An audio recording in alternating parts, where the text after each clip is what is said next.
ہم تو نمازیں پڑھتے ہیں ہمیں احساس بھی نہیں ہوتا. بہت سارے لوگ حساب کتاب کرتے رہ جاتے ہیں نمازوں میں. تمہارا بزنس ایسا ہے کہ روز کروڑوں کا ہوتا ہے لیکن اذان بھی سنائی دیتی ہے اور جماعت سے نماز بھی ہو جاتی ہے, تو یہ اللہ کی رحمت ہے تمہاری. اسی لیے میرے عزیزو, دنیا میں اگر اللہ کی بارگاہ میں کچھ مانگو تو عثمان غنی کا مال مانگو, عبد الرحمن بن عوف کا مال مانگو, کہ ان کے پاس مال تو آیا تھا لیکن غفلت نہیں آئی تھی, مال تو آیا تھا لیکن نافرمانی نہیں آئی تھی. عزیزان گرامی, اس فانی دنیا سے ہم بہت جلدی کوچ کر کے جانے والے ہیں. بڑے بڑے لوگ جا چکے اور اچھے اچھے لوگ بھی زیر زمین دفن ہو گئے. اب ہمارا بھی وقت قریب ہے. آپ کیا سمجھتے ہیں کہ بڑھاپے میں ہی موت آئے گی؟ موت کی کوئی عمر نہیں ہے, بچوں کو بھی آتی ہے, جوانوں کو بھی آتی ہے. اور اگر کسی کو بڑھاپا مل گیا تو یہ بھی اللہ کی نعمت ہے اس کی, کہ اللہ نے جوانی بھی دی اور بڑھاپا دیا, اس لیے کہ بڑھاپے میں خواہشات کم ہوتی ہیں. مولا تعالیٰ بوڑھوں کو پاک و صاف کر کے توبہ کرا کے اپنی بارگاہ میں لینا چاہتا ہے, اس لیے بڑھاپا دیا.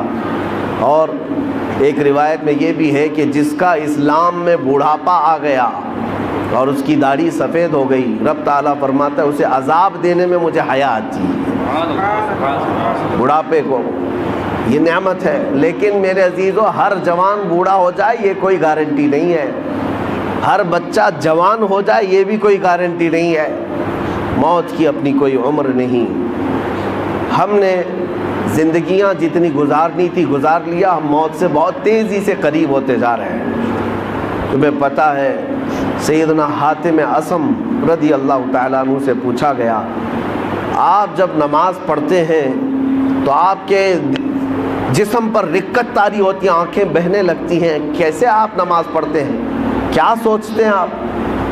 حضرت حاتم اصم کہتے ہیں, میں جب نماز پڑھتا ہوں تو سامنے میں جنت کو دیکھ رہا ہوتا ہوں, پیچھے ملک الموت کو کھڑا ہوا پاتا ہوں, اور اپنے دائیں بائیں جہنم کے گڑھے دیکھ رہا ہوں. اگر میں آگے کی طرف نہیں بڑھا, ملک الموت تو ابھی میری گردن دبوچنے والا ہے, یا تو دائیں گروں گا یا بائیں گروں گا, اور دونوں طرف جہنم کے گڑھے ہیں. اس لیے مجھے خوف ہوتا ہے, ڈر ہوتا ہے کہ کسی نہ کسی طرح اس راستے سے میں نکل کر جنت تک پہنچ جاؤں. میرے عزیزو, ہم تو نمازیں پڑھتے ہیں ہمیں احساس بھی نہیں ہوتا. بہت سارے لوگ حساب کتاب کرتے رہ جاتے ہیں نمازوں میں.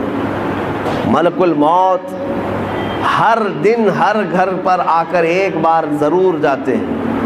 آج بھی ہمارے گھر آئے ہوں گے, یا جہاں ہم ہوتے ہیں ہم کو دیکھ کر کے جاتے ہیں. اور جس کی موت آنے والی ہوتی ہے اسے اس دن 3 مرتبہ وہ دیکھ کر جاتے ہیں. برابر وقت پر اس کی روح قبض کرنی ہوتی ہے, اور وہ 1 منٹ نہ آگے نہ پیچھے کرتے ہیں. آج بھی ہمارے گھر اور آپ کے گھر آ کر گئے ہوں گے یا آنے والے ہوں گے, تمہیں دیکھ کر ضرور جائیں گے. اور تمہاری سانسیں جس دن بند کرنی ہے انہیں پوری طرح سے خبر ہے, تمہارے پاس کتنا وقت بچا ہے انہیں پوری طرح خبر ہے, لیکن تمہیں خبر نہیں, نہ ہمیں خبر ہے. اب یہ شعبان کا مہینہ آ رہا ہے. حضور پاک صلی اللہ تعالیٰ علیہ وسلم ارشاد فرماتے ہیں اس میں ایک رات ہے 15ویں شب. اگلا مہینہ جو آئے گا ابھی شعبان کا, حضور فرماتے ہیں رب تبارک و تعالیٰ 15ویں شب کو سارے لوگوں کے سال بھر ہونے والے معاملات فرشتوں میں تقسیم کر رہا ہوتا ہے. ان کا رزق تقسیم کیا جا رہا ہوتا ہے کہ سال بھر اب ان کو اتنا رزق ملے گا, اتنے معاملات ہوں گے. یہاں تک کہ کئی لوگوں کی موت کا بھی اعلان ہو چکا ہوگا, لیکن حضور فرماتے ہیں انہیں خبر بھی نہیں ہوگی. وہ اپنے شادی کا پلان کر رہے ہوں گے, وہ اپنے گھر بنانے کے چکر میں مصروف ہوں گے, جبکہ ان کو 15ویں شعبان کا اعلان ہو چکا ہے کہ ان کی موت اس سال آنے والی ہے. عزیزان گرامی وقار, ہمارے پاس بہت لیمیٹڈ ٹائم ہے, بہت مختصر سا وقت ہے. تو اس دنیا میں جب یہ تیزی سے گزرنے والا وقت ہے تو کر کے کیا جانا چاہیے؟ ظاہر سی بات ہے جب چھوٹا سا وقت ہے تو کچھ تو کریں. آپ سے اگر میں کہوں ملک الموت تمہارے سرانے پر آ کر کھڑا ہے اور کہتا ہے 2 منٹ ہے تیرے پاس, کیا کرنا چاہتا ہے؟ تم کیا کرنا چاہو گے؟ 2 رکعت پڑھنا چاہو گے, ایک رکوع قرآن کا پڑھنا چاہو گے، یا تسبیح لے کر سبحان اللہ پڑھ لیں، یا لا الہ الا اللہ پڑھ لیں، یا دعا کر لیں، توبہ کر لیں، استغفار کر لیں، بڑی بڑی چیزیں، یا خیرات کریں، صدقہ کریں، کیا کریں، 2 منٹ کا ٹائم ہے۔ بلکہ بزرگوں نے فرمایا اگر کسی کو یہ کہہ بھی دیا جائے کہ تیرے پاس 2 منٹ کا ٹائم ہے تو کیا کرنا چاہے کر لے، بعض بزرگوں نے لکھا ہے کہ وہ انہی معاملات کو سوچتا رہ جائے گا، 2 منٹ گزر بھی جائیں گے، کر بھی نہیں سکے گا، کیا کریں وہ پتہ بھی نہیں چل سکتا۔ لیکن میں آپ کو بتاتا ہوں ابھی تمہارے پاس وقت ہے، صحیح سلامت آپ بیٹھے ہوئے ہیں، آپ کی سانسیں چل رہی ہیں، آپ کے ہاتھ پیر سلامت ہیں۔ اب ہم میں سے کسی کو پتہ نہیں اب باقی وقت کتنا ہے، تو کون سی تسبیح پڑھو گے، کون سا ذکر کرو گے، کتنی تلاوت اور کتنی عبادت کرو گے۔ میں آپ کو ایک نسخہ دے جاتا ہوں، وہ سب سے بہترین چیز ہے، سب سے بہترین چیز ہے۔ فرمایا گیا کہ اگر تمہیں کوئی چیز مختصر سے وقت میں کر کے جانا ہے تو وہ رسول پاک کو راضی کر کے جانا۔ ایک بار حضور پاک صلی اللہ تعالیٰ علیہ وسلم سے محبت کے ساتھ یہ عرض کرنا کہ آقا میں تمہارا ہوں، آپ میری طرف نظر کرم فرما دیں۔ اگر وہ رسول راضی ہو گئے تو تمہارے ہر وقت کے لیے وہ اللہ کی بارگاہ میں سفارش کریں گے۔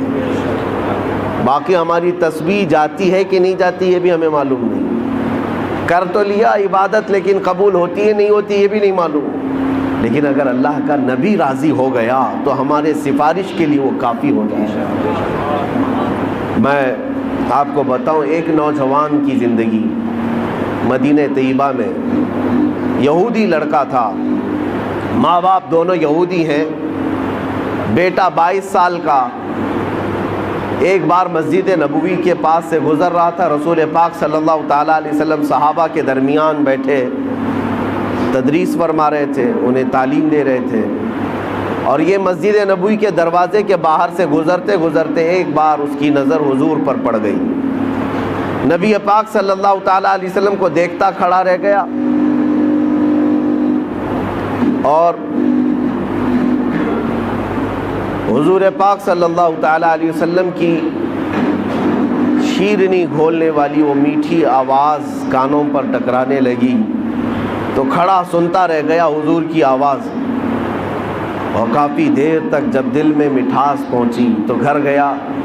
ظاہر سی بات ہے حضور کا وہ حسین چہرہ کوئی ایک بار دیکھتا تو ہی فدا ہو جاتا تھا۔ یہودی اپنے ماں باپ سے کہہ نہیں سکتا تھا، گھر گیا اور اس کے بعد بے چینی بڑھتی رہی۔ دوسرے دن آیا، پھر مسجد نبوی کے دروازے کے باہر کھڑا ہو کر حضور کو سنتا تھا اور دیکھتا تھا، بس اتنا کام تھا۔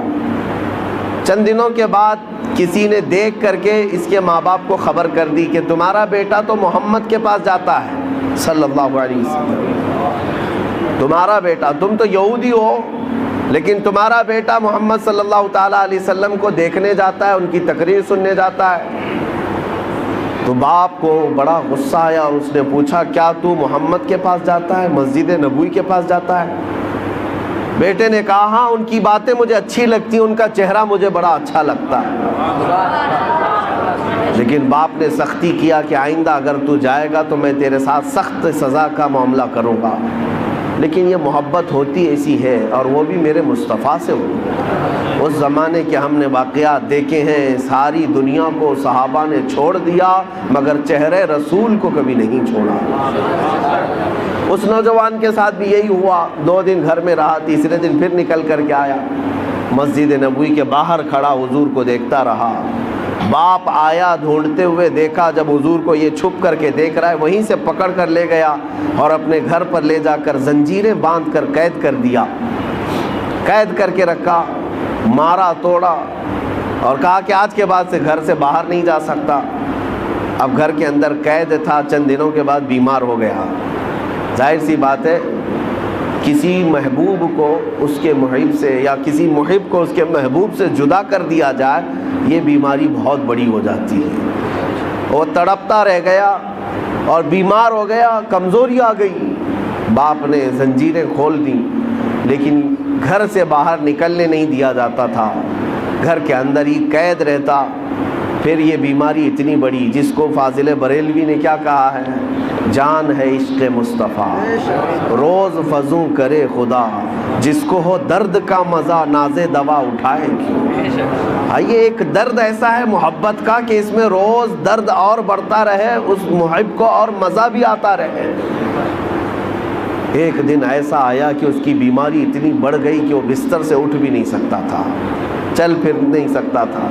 حکیموں سے علاج کرایا گیا، طبیبوں سے علاج کرایا گیا، علاج کرتے کرتے مہینے گزر گئے، لیکن اس کی بیماری بڑھتی گئی۔ ایک دن حکیم نے آ کر یہ کہہ دیا اس کے باپ سے کہ اب تمہارا بیٹا زندہ نہیں رہ سکتا، ایک دن کا مہمان ہے، یہ جو کھانا کھائے، جو چاہے کھلا دو پلا دو اور جو خواہش ہے پوری کر دو، یہ ایک دن سے زیادہ اب زندہ نہیں رہ سکتا۔ جوان لڑکا ہے 22 سال کا، موت کے کنویں میں جا رہا ہے۔ ماں باپ کے دل پر کیا بیتتی ہوگی، رونا دھونا بھی تھا، لیکن بچے کی، بیٹے کی محبت غالب آ گئی۔ بیٹے سے پوچھا، بیٹا ہم نے تیرے ساتھ اگر ناانصافی کی ہے تو معاف کر دے، اگر تیری کوئی آخری خواہش ہے، کچھ کھانا پینا چاہتا ہے تو ہمیں بتا دے، ہم تیرے لیے حاضر کر دیں گے۔ اس نوجوان نے بستر پر لیٹے ہی اپنے باپ سے کہا، میری ایک ہی خواہش رہ گئی ہے کہ ایک بار پھر سے محمد کا چہرہ دیکھوں صلی اللہ علیہ وسلم۔ باپ پگھل گیا۔ ماں نے بھی کہا لڑکے کی کہ جاؤ، اگر وہ دیکھنا چاہتا ہے تو جا کر ان سے کہہ دو محمد صلی اللہ علیہ وسلم سے کہ وہ ہمارے بیٹے کو ایک بار ملاقات کر لیں۔ تھے تو یہودی، کٹر یہودی، حضور کو بالکل برداشت نہیں کرتے، وہ دشمنی میں تلے رہتے، لیکن آیا وہ یہودی اور محمد صلی اللہ علیہ وسلم کی بارگاہ میں جب حضور صحابہ کے ساتھ بیٹھے ہوئے تھے، یہ فجر کے بعد کا وقت تھا، آیا، آ کر کے وہ روتے ہوئے کہنے لگا، میرا ایک بیٹا آپ کی محبت میں دنیا سے جا رہا ہے، ایسا مریض ہو گیا کہ اس کا اب موت کا وقت قریب آ گیا، وہ ایک بار آپ کو دیکھنا چاہتا ہے۔ رسول پاک صلی اللہ تعالیٰ علیہ وسلم اسی وقت اپنی مجلس سے اٹھے، اپنے صحابہ سے کہا، چلو میرا ایک دیوانہ دنیا سے رخصت ہو رہا ہے۔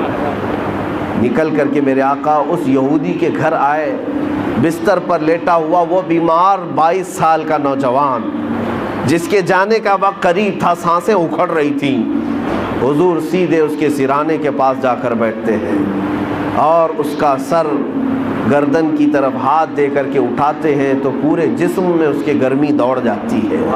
میرے آقا صلی اللہ تعالیٰ علیہ وسلم کا لمس پایا ہاتھ کا، جسم کے اندر طاقت محسوس ہوئی اور چہرہ کھل گیا۔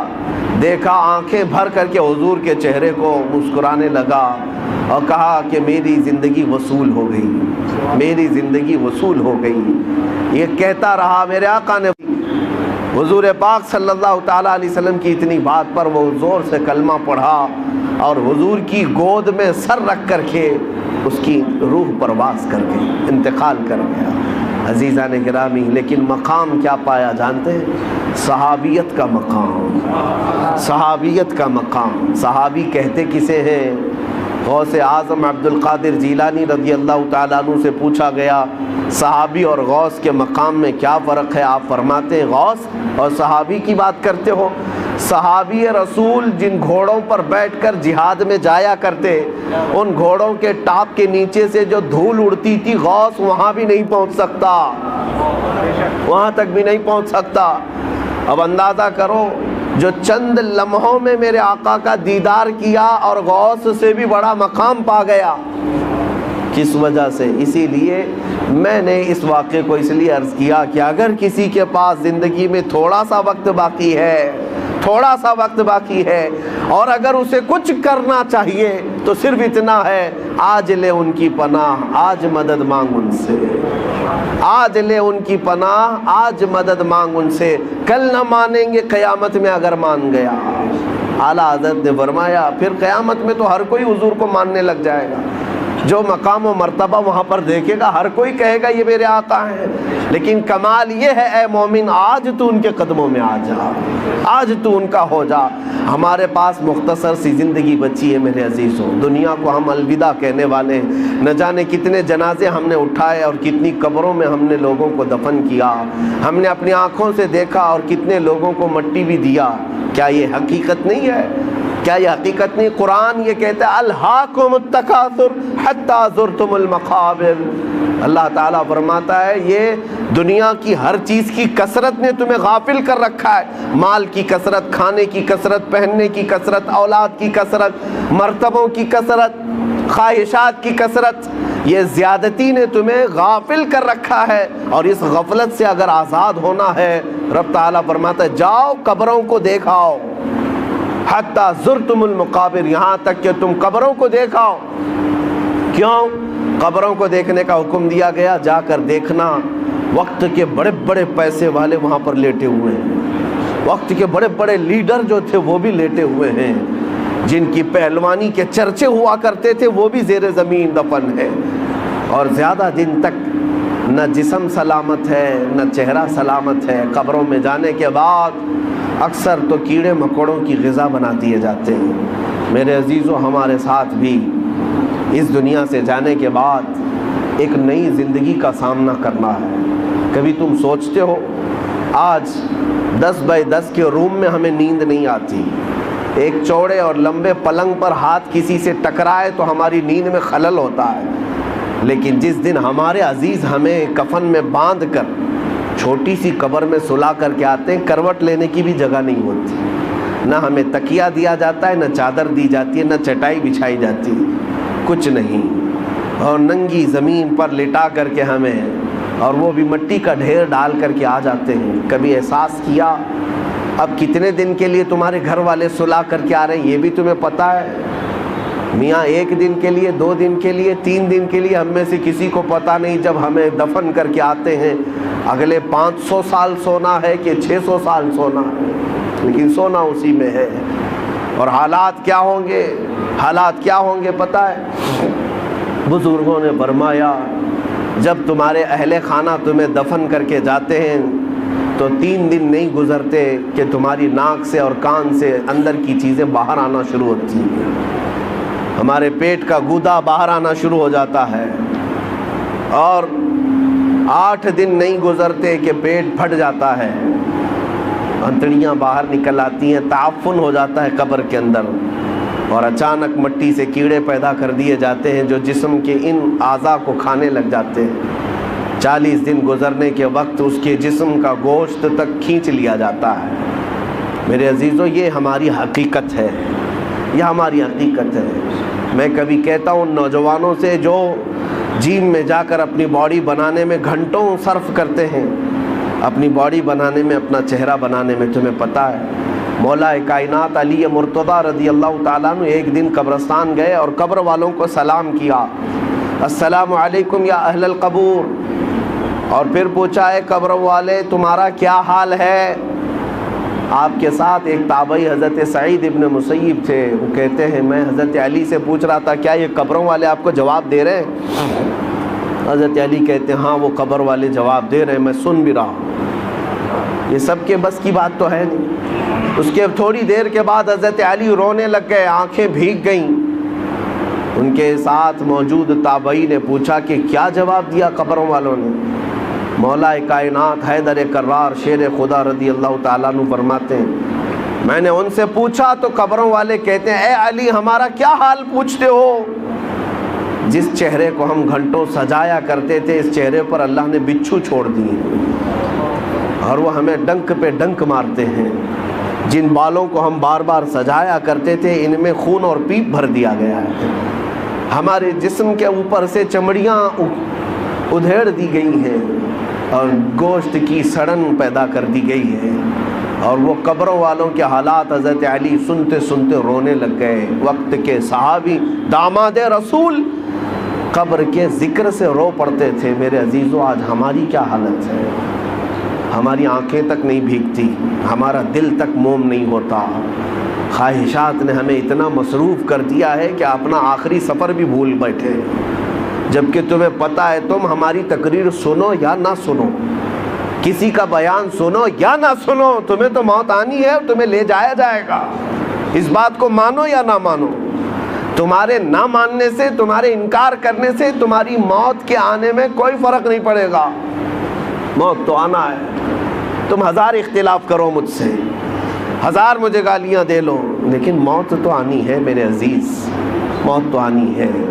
ہم نے بھاری بھرکم جسم بھی اٹھائے، بڑے پیسے والوں کو بھی اٹھایا ہے، لیکن دیکھ کر کے اس بات کا احساس ہوتا ہے کہ پورے کفن میں ایک جیب بھی نہیں رکھی جاتی، اور نہ ہی ہم اپنے عزیز مردے کو دفن کرتے ہیں تو 5 روپے 10 روپے 100 روپے 1000 روپے کی نوٹ تک نہیں رکھتے، اور رکھنا بھی نہیں چاہیے۔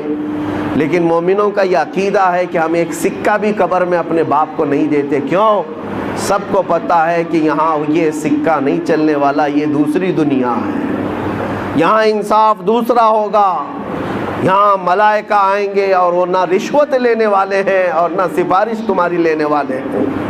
یفعلون ما یؤمرون، وہ اتنا ہی کریں گے جتنا ان کو حکم دیا جائے گا۔ اے میرے عزیزوں، وقت بہت کم رہ گیا ہے، وقت بہت کم رہ گیا ہے، اور اب تک ہمارے پاس ایسی کوئی چیز نہیں جس کو لے کر کے ہم قبر میں جائیں۔ مجھے ایک واقعہ بار بار جھنجھوڑتا ہے۔ ممبئی کی سرزمین پر ہمارے ایک حاجی صاحب، بڑے پیسے والے، پرہیزگار آدمی بھی ہیں، لیکن اپنے بیٹے کو انہوں نے بچپن سے، اکلوتا بیٹا تھا، کانوینٹ میں پڑھایا، انگلش میں پڑھایا، اور بہت ٹاپ کی کالج یونیورسٹی میں پڑھا، یہاں تک کہ اسے لندن بھی پڑھنے کے لیے بھیجا تھا۔ 24 سال کا یا 25 سال کا لڑکا تھا، اچانک بون کینسر ہو گیا۔ بون کینسر ایسا ہوا کہ پتہ ہی نہیں چلا، 6 مہینے کے بعد پتہ چلا کہ یہ 3rd سٹیج پر ہے، کچھ کر ہی نہیں سکتے تھے۔ پہلے تو لندن میں علاج ہوا، اس کے بعد پھر وہاں سے مایوس ممبئی لوٹ آئے۔ جب گھر آئے تو 25 سال کا جوان بستر پر ہے، گل گیا ہے، اور باپ کی حالت دیکھنے کے قابل، روتا تھا، نمازوں میں آ کر دعا کی چٹھی ہر بار۔ پھر وقت ایسا آیا، مجھے وہ بات یاد آتی، کافی سال ہو گئے، اس نوجوان لڑکے نے اپنے باپ کو ایک دن بلایا، کہا ابا جان میری اسکول کی سرٹیفکیٹ، شیلڈ، مارک شیٹ یا جو مجھے انعامات ملے تھے وہ کہاں ہیں؟ کہا باپ نے بیٹا سب سنبھال رکھا ہوں، الماری میں سب ہے، سب ہے۔ کہا میں دیکھنا چاہتا ہوں۔ اس کی 7ویں کی، 10ویں کی، 12ویں کی، اور جو اس نے مسابقے، جو کمپٹیشن میں شیلڈ لیے تھے وہ سب رکھی ہوئی تھی۔ باپ لا کر کے دیتا ہے، یہ تیری 10ویں کی ہے، یہ 12ویں کی ہے، یہ کالج کی ہے، یہ تو لندن میں جو پڑھا اس کی ہے، فلاں کورس کی ہے۔ وہ بستر پر لیٹے لیٹے نوجوان دیکھتا رہا، حسرت سے اپنے باپ کو پوچھتا ہے وہ ساری سرٹیفکیٹ دکھا کر، ابا جان مجھے بتاؤ ان ساری سرٹیفکیٹ میں کون سی ایسی سرٹیفکیٹ ہے جو میں منکر نکیر کو بتا دوں تو مجھے چھوڑ دیں؟ میں قبر میں جانے والا ہوں، میری زندگی بہت مختصر سی رہ گئی، بون کینسر، اب میں بچنے والا نہیں ہوں، لیکن بابا جان مجھے بتاؤ اس سرٹیفکیٹ میں کون سی بتاؤں منکر نکیر کو کہ وہ چھوڑ دیں گے مجھے؟ باپ کہتا ہے میرے پیروں تلے زمین کھسک گئی، میں نے آج تک یہ سوچا بھی نہیں تھا۔ میں نے اپنے بچے کو قرآن اور حدیث کی تعلیم تو نہیں دی تھی، مختصر قرآن تو پڑھایا تھا، لیکن کوئی سورہ بھی اسے یاد نہیں تھی، اس لیے کہ اسکول کالج ٹیوشن اور لندن اسی میں رہ گیا پیسے خرچہ کرتے کرتے۔ اور آج دنیا سے میرا بیٹا 24 سال کی عمر میں جا رہا ہے، اسے کوئی سورہ یاد نہیں ہے۔ اور اس لڑکے نے وہ میسج دیا تھا، بابا جان یہ میسج پہنچا دینا مولانا صاحب کو کہ اللہ نے اگر کسی کو بیٹا دیا ہے تو صرف دنیا میں ایسا اسے گھوڑا نہ بنائے، ایسا گھوڑا نہ بنائے ریسنگ کا گھوڑا کہ صرف دوڑتا رہ گیا، اسے خبر ہی نہیں ہے اس کی آخرت کا کیا ہونا ہے۔ کم سے کم ہر باپ اتنا تو اپنے بیٹے کو دے دے کہ وہ قبر میں میرے مصطفیٰ کو منہ دکھانے کے قابل تو ہو جائے۔ نبی پاک صلی اللہ تعالیٰ علیہ وسلم قبر میں تشریف لائیں اور پوچھیں کہ میرے لیے کیا لایا ہے، تو تمہارا چہرہ کھل تو جائے کہ یا رسول اللہ میں آپ کا ہوں، آپ کے لیے دنیا چھوڑ آیا ہوں۔ لیکن ہماری اتنی حیثیت نہیں کہ جا کر کے کہہ دیں۔ آج تو حالات ایسے ہیں کہ کل میں پوچھتا ہوں، قیامت کے دن ہم سے سوال ہوگا، آپ سے سوال ہوگا۔ اے نوجوانوں، اللہ تبارک و تعالیٰ اگر جوانی کے بارے میں تم سے یہ سوال کرے کہ تیری 25 سالہ زندگی تھی، جب تو 20 سے 25 سال کا تھا، 25 سے 30 سال کا تھا، تیرے پاس طاقت تھی، قوت تھی، تو جوان تھا، اس وقت تو کیا کر رہا تھا؟ رب تبارک و تعالیٰ کے ہاں ہر دن کا سوال ہونے والا ہے، اتنی بات یاد رکھو۔ حدیث میں ہے میرے آقا صلی اللہ علیہ وسلم فرماتے ہیں اس وقت تک میدان محشر سے کوئی ہٹ نہیں سکتا جب تک اپنی جوانی کا حساب پورا نہیں دے گا. دینا ہوگا. تم سے اگر یہ پوچھا جائے، رب تعالیٰ اگر یہ پوچھ لے جب میرے نبی کی شان میں گندی گالیاں دی جا رہی تھی، اے جوان تو کیا کر رہا تھا؟ کیا تم یہی جواب دو گے کہ رات بھر میں گیم کھیل رہا تھا؟ اے اللہ تیرے نبی کو جب گالیاں دی جا رہی تھی، توہین کی جا رہی تھی، تو میں تو کرکٹ کھیل رہا تھا، فٹ بال کھیل رہا تھا، جیم پہ جا رہا تھا، دعوتیں اڑا رہا تھا، برتھ ڈے منا رہا تھا. یہی جواب دو گے؟ ہمارے پاس ہے کیا چیز؟ ہے میرے عزیزوں، میرے نبی کی امت ہو آپ، ہونا تو یہ چاہیے کہ حضور کی شان میں توہین سن کر کے ہر کھانا پھیکا لگنے لگ جائے، نیند اور چین اور سکون غارت ہو جائے کہ جب ہمارے مصطفیٰ کریم کی عزت سلامت نہیں ہے تو پھر میری عزت کی کیا بات کی جائے. بہرحال آج احساس میں دلانے آپ کے سامنے کھڑا ہوں. اب فیصلہ آپ کے ہاتھ میں ہے. ایک چیز میں بتا کر کے رخصت ہو جاتا ہوں. جنازہ اٹھے گا اپنا، ہمارے گھر سے نکلے گا، کس میدان سے نکلے گا پتہ نہیں ہمیں، لیکن اتنی بات معلوم ہے کہ قبرستان جانے سے پہلے جنازہ یہ سب کے ساتھ ہوگا، سب کے ساتھ ہوگا. ابھی قبرستان پہنچا نہیں ہوتا کہ پوری قبر کے مردے کھڑے ہو جاتے ہیں. اگر کوئی غلط آدمی کا جنازہ آ رہا ہے، گنہگار کا آ رہا ہے، تو وہ کھڑے ہو جاتے ہیں اور کہتے ہیں اے رب ذوالجلال اسے ہمارا پڑوسی نہ بنا، اسے اس قبرستان میں داخل ہونے نہ دے، اس لیے کہ آج وہ آئے گا، دفن ہوگا، اس پر تیرا عذاب ہوگا جس کی وجہ سے ہم سب کا چین اڑ جائے گا. مردے کھڑے ہو کر کے پناہ مانگتے ہیں اللہ کی بارگاہ میں کہ ایسا منحوس شخص اس قبرستان میں نہ آنے پائے. لیکن ایک موت ایسی بھی ہے کہ میرے مصطفیٰ کو راضی کر کے دنیا سے گیا، خواہشات کو ٹھوکر مار کر کے گیا، اپنی نمازیں، سجدے اور ذکر و اذکار لے کر کے گیا. تب بھی قبرستان کے مردے کھڑے ہوتے ہیں اور عرض کرتے ہیں مولا جو جنازہ آ رہا ہے اسے ہماری قبر کے بغل میں دفن ہونے کی اجازت ہے، اس لیے کہ آج سے تو اس پر اپنی رحمت کے دروازے کھولے گا، ان بارشوں کی چھینٹیں ہماری قبروں پر بھی پڑیں گی.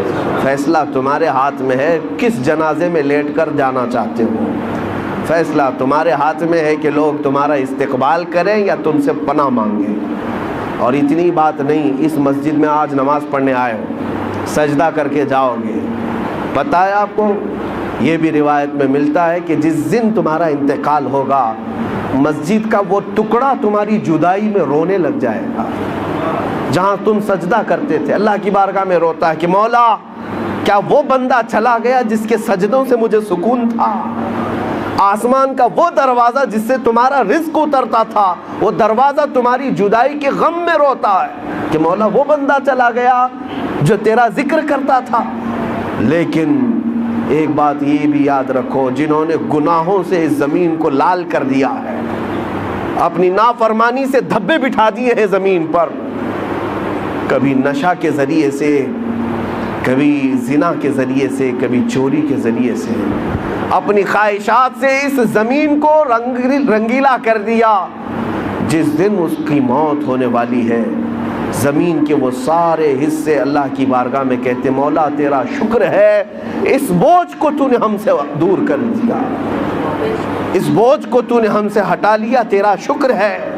یہاں تک کہ زمین پھر پکار کر کہتی ہے مولا اسے تو میرے سینے میں دے دے، میں اس کے سارے غرور کو ایسا توڑوں گی کہ ایک رات میں اسے یاد آ جائے. قبر جب دباتی ہے میرے آقا فرماتے ہیں ان ضغطۃ القبر حق، حضور فرماتے ہیں قبر کا جھٹکا دینا حق ہے، کسی سے نہیں چھوڑے گی اور تمہیں بتائے گی کہ تم جس طرح سے اکڑ کر چلتے تھے تمہاری اصل حقیقت کیا ہے. اے میرے عزیزوں آخرت کو یاد کرو، اپنے آخری سفر کو یاد کرو اور اسی میں تم اصلاح بھی پاؤ گی. بڑی بڑی تقریریں سن لینا، ہو سکتا ہے اثر نہ ہو. میرے آقا نے فرمایا دو چیزیں میں تمہارے درمیان نصیحت کرنے والی چھوڑ جا رہا ہوں، اگر یہ دو چیزوں سے نہیں سدھر سکے تو پھر تیسری کوئی چیز سدھار بھی نہیں پائے گی. وہ دو چیزیں کیا ہیں؟ میرے آقا فرماتے ہیں قرآن تمہارے درمیان نصیحت کرتا رہے گا اور ایک موت. موت تمہیں سمجھاتی رہے گی، تمہارے عزیزوں کی موت، تمہارے رشتہ داروں کی موت، تمہارے دوستوں کی موت، تمہارے ماں باپ بھائی بہنوں کی موت تمہیں بار بار سمجھاتی رہے گی ہم جا رہے ہیں پیچھے، تجھے بھی آنا ہے، جتنی جلدی ہو سکے توبہ کر لے۔ عزیزان گرامی وقار، آخری میری یہ بات ہے، مولانا روم ایک بات فرماتے ہیں، ایک آدمی نے طوطا پال رکھا تھا، طوطا پالا تھا، اور وہ طوطے کو اس نے لا الہ الا اللہ سکھایا تھا۔ کچھ طوطے بولنے والے بھی ہوتے ہیں نا، بولنے والا طوطا تھا، اس کو لا الہ الا اللہ سکھایا تھا۔ وہ طوطا بڑی صاف انداز میں لا الہ الا اللہ لا الہ الا اللہ دن بھر کہتا رہتا تھا۔ ایک دن پنجرے سے باہر نکلا طوطا گھر میں، ایک بڑا بلہ آیا اور بلے نے جھپٹا مارا، اس کی گردن کو پکڑ لیا، اور جیسے ہی جھپٹا مارا طوطا ٹائیں ٹائیں ٹائیں ٹائیں کرنے لگ گیا، دم زدن میں بلے نے اس کو پھاڑ کر رکھ دیا، مر بھی گیا طوطا۔ اب پالا ہوا طوطا تھا، مر گیا، ٹائیں ٹائیں ٹائیں ٹائیں کرتا گیا۔ اب وہ طوطے کا مالک دیکھ کر کے حیرت میں آ گیا۔ ایک تو طوطے کے مرنے کا غم تھا، لیکن اس سے زیادہ اس کی ہچکیاں بلند ہو گئیں۔